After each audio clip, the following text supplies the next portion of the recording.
So guys, what's going on? So here is a new type of Game Boy system coming out, and it has a weird name.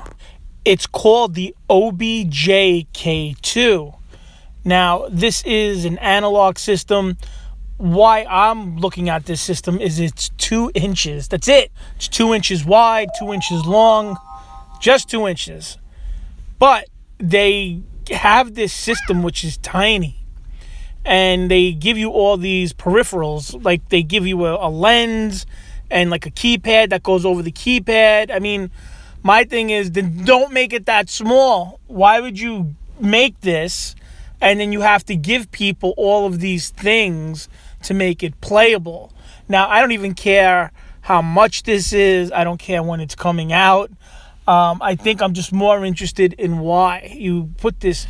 It's really 2.2 inches, but it's so small that you really can't play it, at least from what I'm reading and what I'm seeing, unless you have all of these things on the D-pad and a lens over the screen.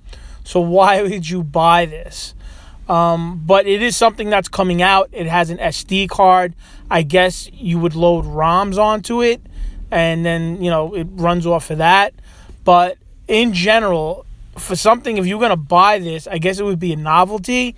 I would think that there are other, there's GB Color, there's other Game Boy type emulators and handhelds that are out that you can buy that are smaller than the original Game Boy, but they're pretty good. I've played a couple of them, and there's a couple of different names. You could go on YouTube and just type in, Game Boy emulator, and you'll find it. But what I'm saying is, with this, it's so tiny, and you need all these extra things. I guess it's the novelty. I still have my original Game Boy from 1989. I believe it was 1989. And I did a video on it. I pulled it out of where I had all my stuff stored, and there was batteries in it, and it was, all corroded. And what I did is I took it apart. Now, I got this from watching a YouTube video. YouTube is good for some things.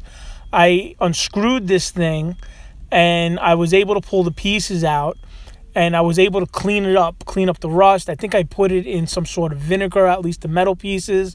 I have a toothbrush. Anyway, I cleaned it up.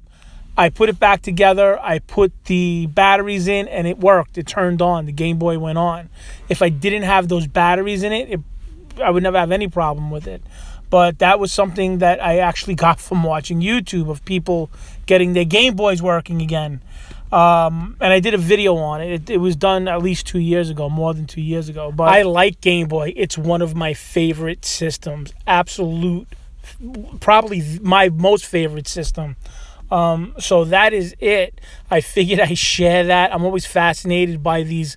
It seems like people have a fascination with things just being tiny, micro. This isn't the first. There's a lot of these micro things that have been out for a long time. Sega put out some sort of keychain micro game. I think it was Sonic. I think there was like 3 or 4 of them. You can't play it. I've seen one of them.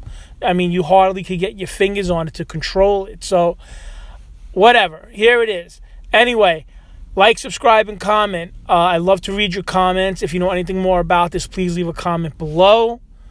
As always, God bless you guys, and I will talk to you guys later.